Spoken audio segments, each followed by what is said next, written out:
Pemirsa, tak terasa ya kita telah usai kemudian melaksanakan debat kedua Pilkada DKI Jakarta. Ada yang bilang ini lebih baik dibandingkan sebelumnya karena pasangan calon memang sudah bekerja keras untuk belajar pastinya ya, untuk mengerti data. Kalau yang kemarin-kemarin dikatakan hanya retorika saja, nah ini lebih menjawab secara detail ya. Tapi memang ada yang menarik dalam debat kedua Pilkada DKI Jakarta. Kita akan simak dulu informasinya berikut ini. Saya akan mengadopsi apa yang menjadi modal saya selama di militer, bagaimana menata sebuah organisasi yang profesional dan juga memiliki merit system dan serba terbuka dan terukur. Tentu kita menggunakan key performance indicators yang terukur untuk tiap-tiap jabatan. Kita yakinkan bahwa setiap birokrat menduduki jabatan sesuai dengan spesialisasi dan kemampuannya. The right man on the right place. Kemudian kita tentu setiap saat mencoba untuk mengembangkan kapasitas mereka melalui pendidikan, pelatihan yang relevan. Dan kita harus hindarkan dari membangun kultur serba takut. Karena merasa terancam, sedikit-sedikit akan dimutasi atau dipecat. Karena ini hanya akan menurunkan semangat kerja, mengubur inovasi, kreativitas, dan inisiatif.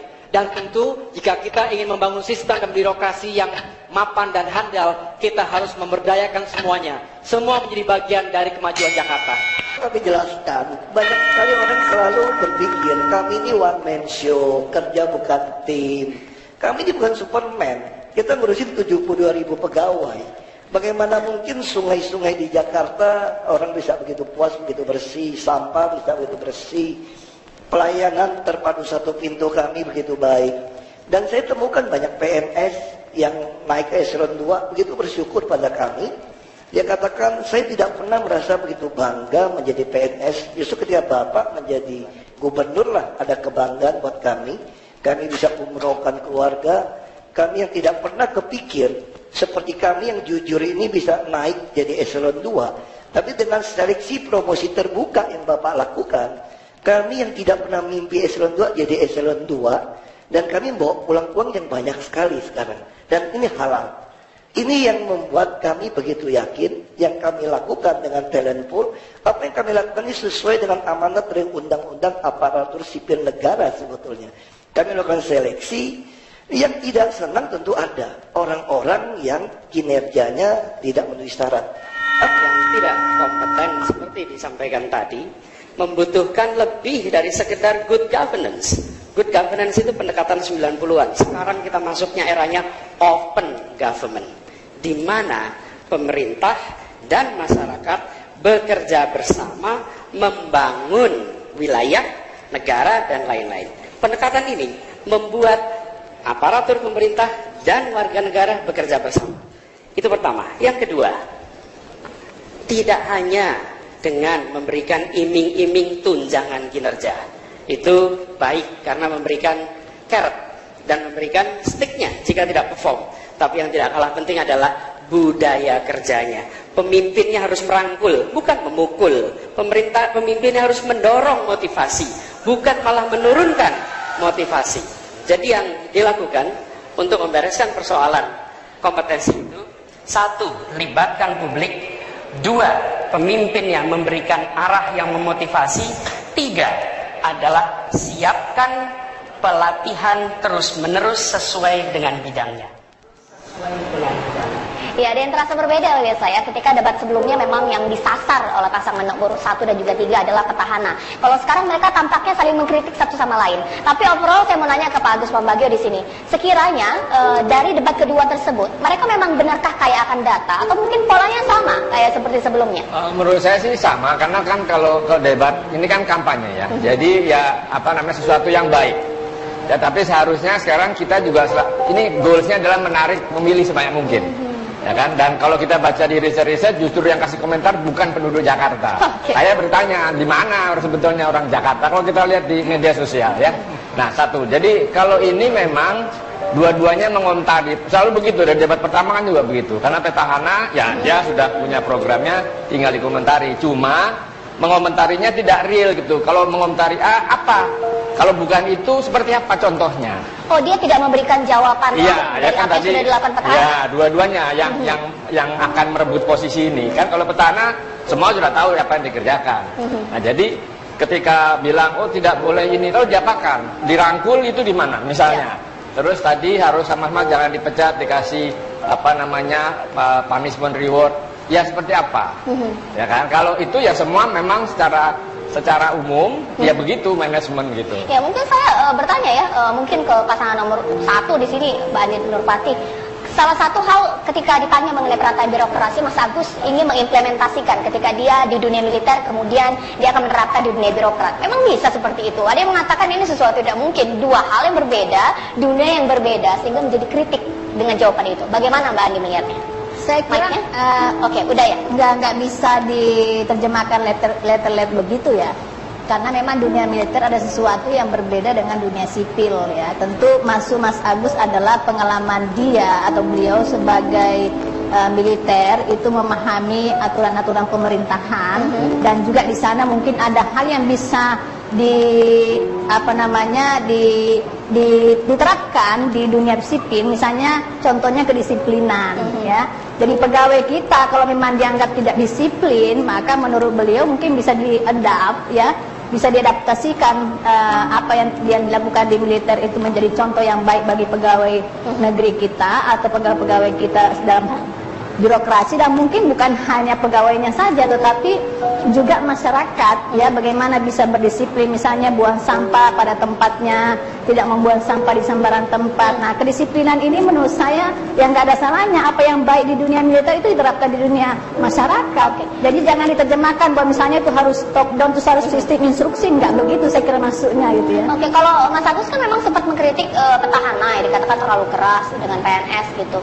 Bukannya kalau dunia militer punishment itu lebih berat dibandingkan mungkin di birokrat? Bagaimana itu? Saya kurang mengerti dengan Jadi begini menurut saya ya, dalam memimpin sebuah pemerintahan, seorang pemimpin memang dibutuhkan yang namanya talenta ya, dia punya skill tersendiri dan kemampuan tersendiri untuk memimpin siapa yang dipimpin. Tetapi dia juga diikat oleh peraturan-peraturan baik perundang-undangan, baik yang dipakai nasional maupun namanya perda atau peraturan gubernur dan seterusnya.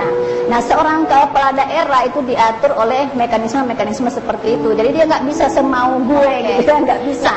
Apakah kemudian pasangan nomor 2 dikatakan semau gue atau mungkin tidak punya talenta? Karena salah satu yang disasar, dikritik oleh pasangan nomor 1 nih Mas Adian juga mengenai gaya kepemimpinan ya dari sang petahana ya. Gimana Bang Adian melihatnya? Gaya kepemimpinannya apa? Apa adanya toh? Apa adanya, dia kemarin debat dengan santai, semua pertanyaan dijawab dengan luar biasa. Dia menguraikan angka-angka dengan sangat detail dan sebagainya, menunjukkan bahwa dia memahami apa yang dia kerjakan. Beda dengan nomor 1 misalnya. Coba membandingkan bagaimana menerapkan sistem militer dalam dunia sipil. Yang jelas-jelas berbeda, kedisiplinannya berbeda, sama-sama butuh disiplin, tapi kedisiplinannya tidak sama antara militer dan sipil. Psikologi rakyat dan psikologi tentara tidak sama. Semuanya tidak sama. Lalu bagaimana dia bisa membandingkan atau mau mengambil sistem militer dalam mengatur struktur negara jabatan sipil? Itu juga aneh. Yang lain misalnya yang dibilang Bu Andi Nurpati tentang peraturan. Sadar tidak sih bahwa ketika dia menyerang soal penggusuran itu dia sedang menyerang keputusan yang dikeluarkan oleh bapaknya sendiri? Undang-Undang nomor 7 tahun 2004 dan peraturan pemerintah nomor 38 tahun 2011 itu jelas mengatur tentang bagaimana memperbaiki aliran sungai, menggusur rumah di pinggir sungai dan sebagainya. Nah, saya berpikir timnya nomor 1 ini tidak mampu menjelaskan bahwa jangan kritik tajam-tajam soal penggusuran di pinggir sungai. Kenapa? Itu produk bapakmu. Kan gitu. Nah, artinya bahwa kalau saya pikir sih kemarin itu ya, debat kemarin itu panggung yang luar biasa untuk Ahok dan Jarot. Justru itu panggung besar buat Ahok dan Jarot, dan saya berpikir bahwa dalam debat kemarin justru nomor 1 tersandung habis. Oke, meskipun memang sempat dikritik apa yang dilakukan oleh petahana mengenai tunjangan yang begitu tinggi, dirasakan begitu tunjangan bagi PNS yang begitu tinggi dan tidak sebanding dengan ukuran kinerja atau kepuasan mengenai kinerja para PNS DKI. Bagaimana kemudian Bang Adian melihat seperti itu? Saya berpikir untuk per hari ini ya, pertama apa yang dilakukan adalah memberikan tunjangan salary yang lebih bagus terhadap pejabat-pejabat di pemerintahan daerah DKI itu jauh luar biasa. Itu yang selama ini tidak diberikan oleh gubernur-gubernur sebelumnya. Bagaimana kemudian orang dipacu, dipacu sedemikian rupa bekerja, memperhatikan rakyat 1 kali 24 jam dan sebagainya, tapi tidak diimbangi dengan pendapatan yang memadai buat mereka. Langkah pertama untuk memperbaiki kinerja adalah memperbaiki pendapatan mereka. Karena ada relevansi yang sangat kuat antara pendapatan dan kinerja. Bahwa kemudian dalam proses itu belum sempurna, iya ini masih proses. Tapi langkah berani itu sudah diambil. Dan itu yang saya berpikir tidak pernah dilakukan oleh gubernur sebelumnya. Nah, kalau saya juga menarik ya mengenai sepak terjang dari pasangan nomor 3 yang memang terkenal kritis ya. Tapi ini sekarang kritisnya bukan hanya diarahkan sama petahana, tapi nomor 1. Ketika juga Pak Anies mengkritik mengenai good governance yang dikatakan sangat ketinggalan zaman tahun 90-an. Ini kenapa ini seperti ini nih, Bang Mardhani? Ya, yang pertama tentu kita melihat masyarakat berkembang. Ya. Kota kita berkembang. Dulu mungkin cuma 7 juta. Sekarang bukan cuma 10 juta, karena penduduk Jakarta ketika siang bisa sampai di angka 20 juta. Malam balik 9 atau 10 juta, karena komuter tuh setiap hari ada 20 juta. Jakarta is kota of everything. Sekitarnya hampir kota of nothing. Sehingga semua dari ke Jakarta. Dalam konteks ini, filosofinya pemerintah itu bukan I can do everything, tetapi ayo Mbok ya, public engagement, semuanya ikut. Makanya open government, semuanya diajak. RT, RW bukan disingkirkan, tapi diajak. Kemudian juga masyarakat-masyarakat ketika musrenbang, penataan tata kota, RT, RW tidak diajak, monggo. Jadi betul-betul pemerintah itu pemimpin sebagai pelayan. Nah, Mas Anies punya konsep RW mandiri, di mana 2.700 RW itu menjadi deputi Mas Anies. Bahkan mungkin sampai sekarang RW itu tidak ada perdanya, akan dibuat perdanya, akan dibuat tupoksinya. Karena pemerintah pusat sama wilayah aja, daerah ada pembagian, pusat 8, provinsi kabupaten kota 26. Contohnya kalau ada demam berdarah, itu tanggung jawabnya ada di wali kota. Bayangkan dari masyarakat lapor ke RT, lapor ke RW, lapor ke lurah, camat, meninggal duluan. Kalau itu didelegasikan, nah ini yang disebut dengan open government, di mana semua orang diajak bersama-sama. Tentu untuk bisa seperti itu gaya kepemimpinan yang komunikatif, yang pakai hati, yang pendekatannya mendengar, tidak menakutkan, tidak membuat ancaman, itu yang ditawarkan. Bisa komentar ini? Iya, boleh. Ya, sebenarnya berbeda apa yang disampaikan tentang good governance dan open governance. Yang disampaikan tadi tidak menyentuh open governance, sama sekali tidak menyentuh. Itu persoalan partisipasi. Bagaimana kemudian pemerintah membuka partisipasi bagi rakyat untuk terlibat seluas-luasnya dalam proses perjalanan sebuah kepemimpinan, sebuah pemerintahan daerah. Dan tidak ada hubungan sama open governance. Bahwa kemudian Ahok sudah melakukan dengan sistem clue misalnya untuk vote yang di gerakan RT, RW dan sebagainya, itu partisipasi rakyat sudah dilibatkan sejak awal, bukan hal baru. Artinya gini, apa sih sebenarnya hal baru yang dibawa oleh calon nomor 3? Untuk dijawab, sebenarnya untuk mengimbangi apa yang sudah dilakukan oleh petahana Ahok dan Jarot selama ini, apa yang disampaikan oleh Anies kemarin sama sekali tidak menjawab hal yang baru. Berputar-putar di situ. Sebenarnya kemarin bukan debat oleh Anies, baca puisi. Bang, dibilang baca puisi nih, gimana Bang Mardhani melihatnya? Monggo saja, nanti kan yang menilai bukan Adian kan, publik. Kalau kami sudah ada bukti. Program OKOC, 1 kecamatan, 1 sentra, sekarang sudah 3.000 pengusaha baru. Program RW Mandiri kita udah 144. Apa itu RW Mandiri? Profesional kita libatkan. Mas Anies sudah punya pengalaman di Indonesia mengajar, di mana gerakan tanpa sepeser pun uang negara mampu menggerakkan profesional untuk mencintai negeri dengan mengajar setahun. Setahun mengajar, seumur hidup menginspirasi. Dibilang puisi, tidak, karena hidup ini memang punya rasa. Hidup ini perlu ada komunikasi, dan kata itu sangat penting. Salah satu kekuatan Bung Karno, kalau kita lihat, di atas semuanya ada kekuatan kata. Nah, Mas Anies bukan berpuisi dalam arti tidak, punya gagasan, punya fakta, contohnya tadi, angka paling tinggi rewardnya. Tetapi kalau lihat laporan Ombudsman, Jakarta itu peringkat 16. Justru 3 besarnya ada Jawa Timur. Memang penilaiannya rakit, penilaiannya rakit. Seperti hasil. Tidak. Hasil survei terhadap Kemendiknas kemarin. Nomor urut 22 dari 22 kementerian. Kan sudah dikoreksi. Justru itu zamannya ditahan dulu. Masih banyak segmen. Bang Adian, Bang Mardhani ditahan dulu. Pak Gus nanti akan mengomentari. Sekiranya gagasan yang disampaikan oleh ketiga paslon tersebut, mana yang paling mendekati solusi buat penataan birokrasi DKI Jakarta, yang mana gubernur dan wakil gubernur akan memimpin sekitar lebih dari 72.000 PNS DKI Jakarta. Sesaat lagi Apa Kabar Indonesia akan kembali bersama Anda. Dari pasangan nomor urut 1, reformasi birokrasi yang dilakukan adalah menerapkan merit system dan mengadopsi gaya militer. Kalau nomor urut 2 sudah cukup baik, sudah ada telengkulnya, nggak apa-apa kalau tunjangannya dinaikkan gitu ya. Kalau misalnya nomor urut 3 banyak pelatihan, tetap merit system. Sekiranya yang mana sih yang paling bagus jawabannya di sini, Pak Agus? Gini, kalau saya kan nggak boleh pilih salah satu. Ya. Jadi gini, warga Jakarta, khususnya kita bicara Jakarta, itu orangnya cuek. Ketika tidak diawasi dengan ketat, dia tidak bekerja.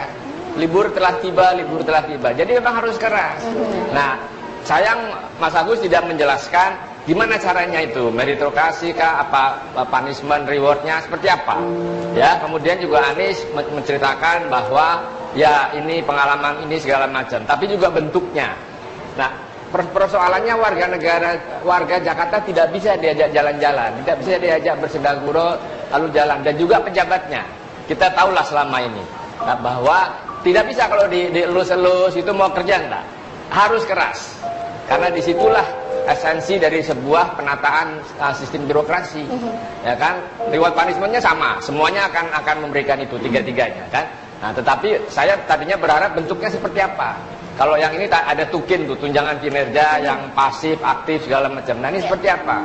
Itu yang sebetulnya kita pengen dengar kemarin. Kalau yang soal panas reward cuman kata-katanya beda, tapi isinya sama. Nah, gimana itu Bang Mardhani melihatnya bahwa tidak terlalu banyak berubah ya dengan apa yang dilakukan oleh petahana. Sama dengan merit system dilaksanakan, akan ada pelatihan, bahkan juga gaya kepemimpinan yang merangkul. Ya mungkin hanya mencari apa yang tidak dilakukan oleh petahana, di-combine ya. Tapi nggak ada yang baru nih Bang Mardhani. Gimana tuh? Ya, yang pertama tentu gini. Seseorang dikatakan berhasil memimpin ketika beliau tidak memimpin lagi, apakah sistem itu berjalan? Karena ketika beliau memimpin, sistem jalan. Ketika dia memimpin berarti memang ada something-nya. Yang dibangun oleh Mas Anies adalah bagaimana menanamkan budaya. Ya. Dan budaya itu tidak dengan cara penekanan dari luar, tapi membangkitkan motivasi, membangkitkan inspirasi, dengan komunikasi, dengan pendekatan. Nah, karena itu tetap sistemnya mungkin secara umum sama, tapi kualitas kepemimpinan lagi-lagi itu yang menentukan, karena everything rise and fall on leadership. Kepemimpinan.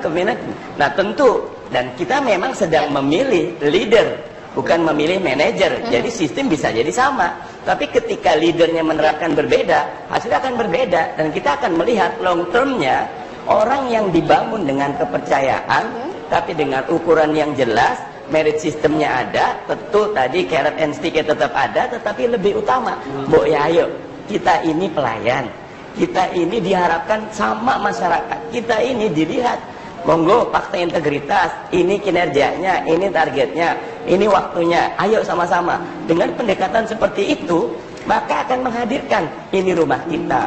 Bukannya orang malah ketika datang penuh dengan ketakutan, kekhawatiran, yang akhirnya dari 72.000 berapa?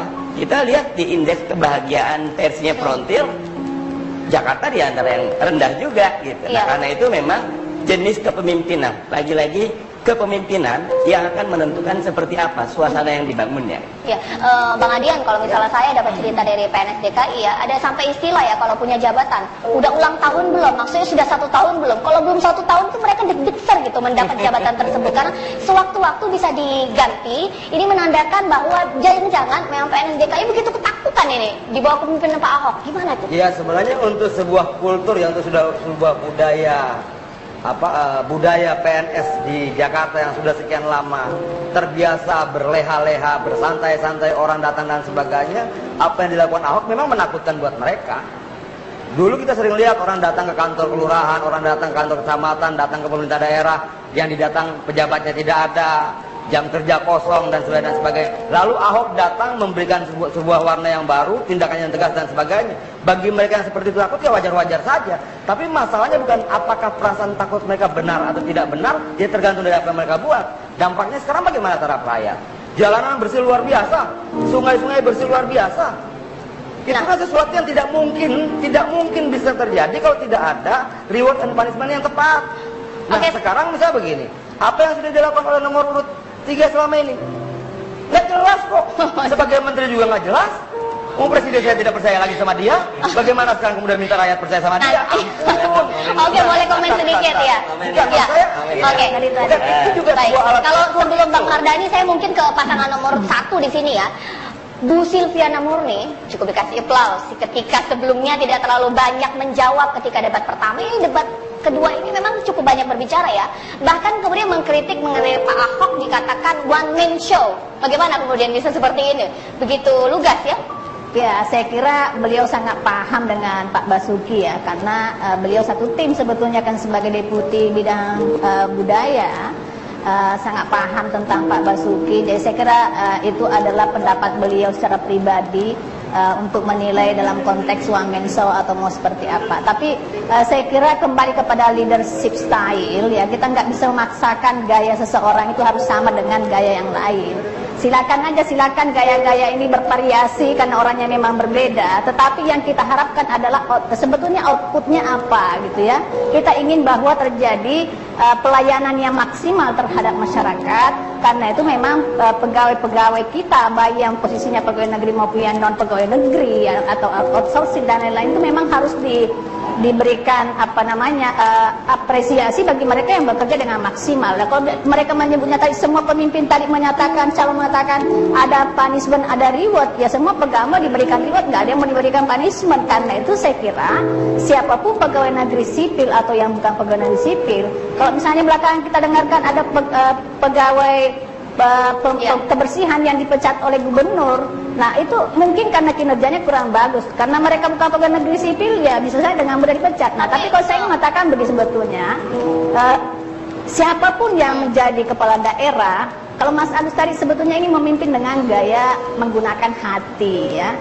Keras itu tidak harus dengan kata-kata yang harus keras, ya, tetapi bagaimana dia tegas dan tidak harus ngomong, ya, bahkan tidak perlu, tidak harus kasar gitu ya, kemudian harus pecat, katakan keras nggak begitu juga. Tapi kalau misalnya memang bentar, saya mau nanya, kalau misalnya memang Bu Silviana Murni mau menata birokrasi, atau dia sudah berada dalam birokrasi tersebut, apakah sudah berhasil menata seperti itu? Bagaimana? Ya kalau kita mau bilang Pak Ahok juga, dia nggak sendiri yang menata birokrasi kan, dia bersama-sama dengan ada wali kota, ada bupati, ada camat. Nah karena itu memang yang namanya birokrasi dan kepemimpinan ini adalah secara bersama-sama ya. Makanya itu saya setuju bahwa kalau memang kepemimpinan itu gaya dia nggak harus top down, tetapi juga harus dari bawah. Kemudian karena itu saya kira aspirasi masyarakat itu menjadi bagian yang penting. Jangan kalau ada masyarakat mengadu kepada seorang kepala daerah kemudian kata Anda salah, Anda saya mau pidana gitu kan. Nah itu enggak seperti itu juga.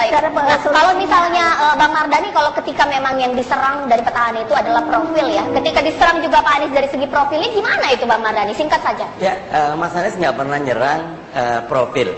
Ke Adian kalau ikut debat sudah kena kartu kuning nih, karena memang tidak boleh personal. Mas Anies di kementerian jabatan politis itu presiden yang bisa jawab, nggak bisa ya Dian, karena dari 13 rapat terbatas tidak ada satupun agenda tentang pendidikan. Artinya pendidikan going well.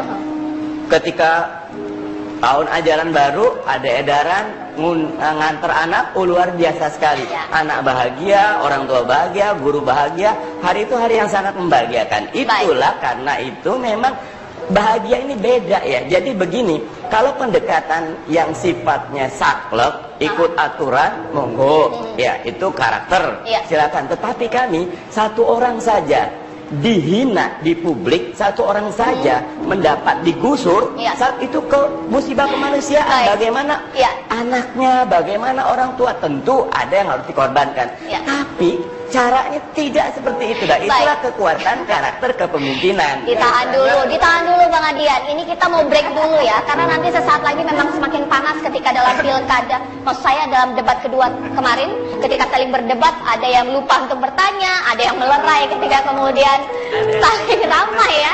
Lucu banget. Sesaat lagi Abang Indonesia Malam akan kembali bersama Anda.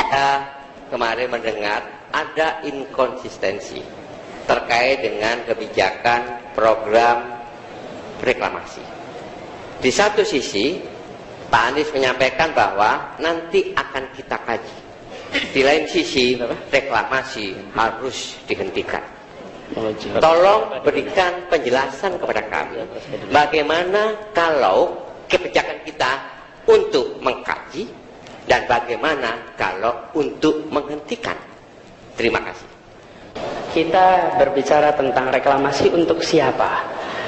Sehingga ketika kita menempatkan reklamasi untuk kepentingan publik itu diatur di pemerintah pusat, maka persoalan jadi lain. Tapi ketika semata-mata ini untuk menjadi kegiatan komersial, apalagi yang dibicarakan semata-mata urusan pembeli dan penjual di dalam pengembangan tempat-tempat tinggal di sana, pertanyaan besar. Ada belasan ribu bahkan sampai 20.000 nelayan di pesisir Jakarta yang hari ini hidupnya berubah karena reklamasi ini. Kami akan lakukan semua yang ada di dalam disposal kita untuk memastikan warga Jakarta terlindungi. Ya, pemirsa, kalau saya boleh beropini ya, menangkap ya, pertanyaan Pak Jarod itu terkesan memang nantangin ini ya Pak Anies. Berani nggak sih Pak Anies bilang nggak setuju dengan kebijakan reklamasi, sementara kebijakan reklamasi adalah kebijakan pemerintah pusat? Bagaimana? Jangankan berani, sejak debat pertama tegas kita menolak reklamasi. Karena secara peraturan belum selesai. Ya, Perda tentang pantai utara Jawa belum selesai ya. Kemudian dari sudut prosedur sudah terbukti banyak yang IMB-nya belum. Pulau G sama Pulau D yang harusnya ada koridor ini nyambung. Belum kalau didalami lebih jauh berapa banyak nelayan, 14.000 nelayan sudah terpengaruh. Bukan cuma itu, di situ ada PLTU, membangkit Muara Karang, membangkit listrik tenaga uap yang dia perlu sirkulasi air. Itu juga problem sehingga drop turun. Jadi kalau dihitung cost-nya, baik cost ekonomi, cost ekologisnya, cost sosialnya, itu betul-betul harus dihentikan. Nah, bagaimana sih sudah dihentikan? Ada moratorium. Bisa kita atur ulang. Apakah itu dijadikan tempat untuk bagaimana masyarakat menjadikan itu tempat rekreasi bersama? Bagaimanakah itu kemudian dijadikan tempat hunian yang tidak enklave? Kalau sekarang harga per meternya itu sekitar 20 sampai 30 juta. Baik. Pasti yang beli orang-orang tertentu. Bang Adian, bagaimana menanggapinya? Menanggapi nih, ya blunder lah. Masa sih?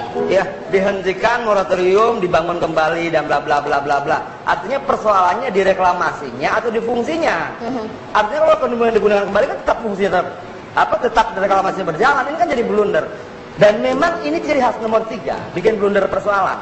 Kenapa saya bilang seperti itu? Bukan. Contohnya misalnya gini, kemarin itu ajang debat, semua menyampaikan visi misi dan sebagainya, saling menyampaikan dan sebagainya. Bukan ajang adu domba. Bagaimana kemudian nomor 3 datang ke nomor 1 minta supaya ada jawaban yang kurang baik, mungkin menilai kinerja nomor 2. Itu kan adu domba.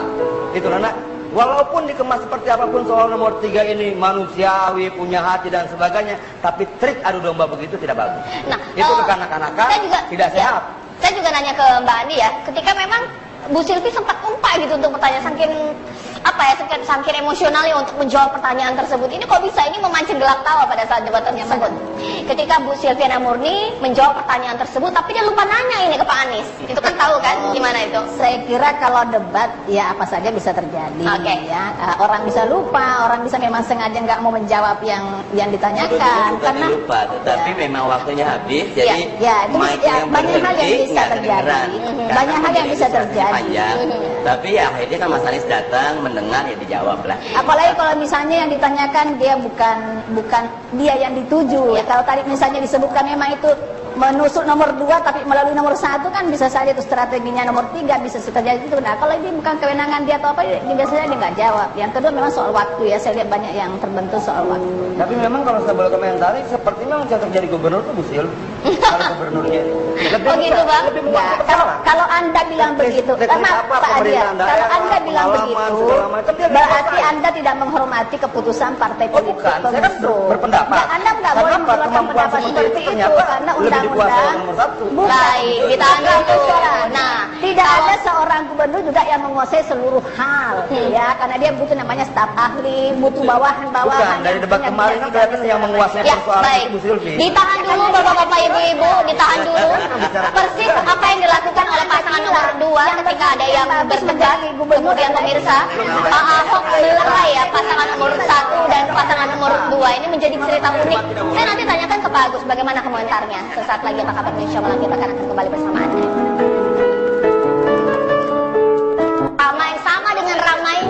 Bapak-bapak, saya lagi ngomong, ditahan dulu. Ketika memang debat tersebut sangat ramai ya, Pak Agus ya. Saya jawab nanti. Ada, kemudian Saya sampai jawab ada nanti. berolai ya. Sampai kemudian ada yang lupa untuk bertanya karena begitu banyak sementara waktu yang terbatas. Tapi sudah bisa kelihatan tidak sih Pak Agus, yang mana sih sebenarnya paling menjawab persoalan yang dimiliki oleh masyarakat DKI Jakarta? Gini, sekali lagi saya tidak akan menilai. Ya. Jadi artinya itu salah satu kesiapan. Ya. Kalau telat gitu ya, itu manusiawi. Tetapi itu kan kita harus konsentrasi. Saya kemarin juga berharap di debat ketiga tidak ada pegang handphone misalnya. Ya, jadi konsentrasi semua. Saya berdua itu saling Tapi mengisi. masukan bagaimana kemudian dari tim sukses ingin memberi masukan Kita kan konsentrasi berdebat, tidak inilah. Kita berdebat ya berdebat seperti Ya. gini gitu ya. Ya, artinya siapa yang paling siap kelihatan dari publik kan. Publik bisa melihat, oh dia siap gitu. Nah sekarang persoalannya kan bagaimana 1 dan 3 ini harus mengcounter 2 si petahana yang komplit lengkap ininya nih. Dan bagaimana masuknya itu perlu konsentrasi tinggi. Ya, perlu data yang besar, data yang banyak untuk bisa supaya tidak kan kemarin ada beberapa dipatahkan. Nah, kalau sudah dipatahkan karena kurang data atau kurang masukan gitu ya. Jadi konsentrasilah nanti debat ketiga yang terakhir menulis saja itu proyeknya lalu diisi sehingga bisa menutup yang 2 mau diapakan alternatifnya. Tidak boleh nunjuk-nunjuk itu di YouTube dan sebagainya. Ya lalu diapakan supaya dia bisa tertib misalnya gitu. Ya kan sekarang semuanya harus pakai online. Nah yang saya tidak dengar 1-2 melakukan online karena yang 1-3 yang 2 itu mengandalkan online. Ya. Untuk partisipasi masyarakat mengandalkan online. Nah yang 1-3 mengandalkan apa? Itu yang tidak keluar. Nah itu menarik ya, meskipun saya mau nanya tapi waktunya sudah habis ini Bapak dan Ibu-Ibu. Intinya bahwa dengan debat kedua ini saya harapkan sebagai memperjelas ya, siapa sosok yang benar-benar bisa menjawab persoalan yang ingin Anda selesaikan ya DKI Jakarta. Dan pastinya ya untuk setiap paslon lebih tahu detail lagi, lebih konsentrasi lagi, dan pastinya lebih menjawab pertanyaan itu yang solutif ya, jangan hanya tataran retorika saja. Saya Cica Disa, apa kabar Indonesia Malam Akhir Kepan berakhir sampai di sini. Selamat